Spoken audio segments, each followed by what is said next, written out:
While the criminal case against Renfro appears to be a strong one, detectives are still collecting evidence against him. And that's why today, Sergeant Moore's body had to be subjected to an autopsy. The post-mortem examination conducted at Holy Family Hospital. And getting Moore to Spokane involves some special travel arrangements typically reserved for visiting presidents. KXLY4's Jeff Humphrey joins us now live along Hamilton Street. That's where you waited for Moore's police escort, Jeff, and in the process found people who stopped what they were doing to show that fallen officer a few moments of respect. It really was a spontaneous showing of respect here, Nadine. By design, those police motorcades are supposed to move very swiftly and not stop in traffic so officers can better protect the dignitaries they are transporting. It takes a lot of manpower to make it work correctly, and so today when the call went out for officers to briefly block intersections like the one here at Hamilton Street, there was no shortage of volunteers. From Interstate 90 and Liberty Lake to the residential neighborhoods around Holy Family Hospital, it was hard to miss Sergeant Moore's motorcade.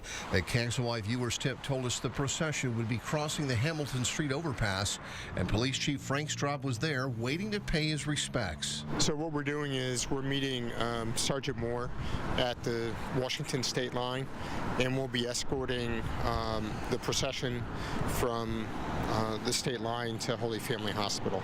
As Straub and his officers staged to block traffic, passing motorists wondered what was up with the police presence. We got here and we asked somebody what was going on, and they said it was they were going to have a procession for Sergeant Moore, the Coeur d'Alene police officer who was killed in the line of duty.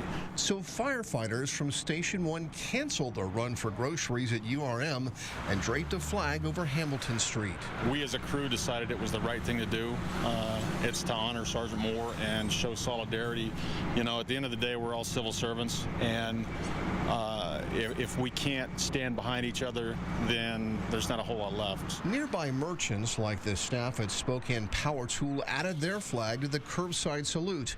People parked the cars and waited for Sergeant Moore's arrival. From what I've read over the last 24 hours, he's just a good man out there doing his job. He's been doing it for 16 years, and for him to lose his life over just a suspicious person in a residential neighborhood, it's mind-blowing, honestly. And so then, with a Homeland Security helicopter hovering overhead, traffic was stopped and Sergeant Moore's escort zoomed by. By then, Chief Straub had already made his way to Holy Family Hospital, the site of Sergeant Moore's autopsy. It's really to honor Sergeant Moore and his family and the sacrifice that he's made to protect his city and this region more generally. Sergeant Moore's body will now be returned to a Coeur d'Alene funeral home using the same type of multi-agency police escort. If you missed it, it will not be your last chance to honor this fallen officer. Reporting live in Spokane, Jeff Humphrey, KXLY4.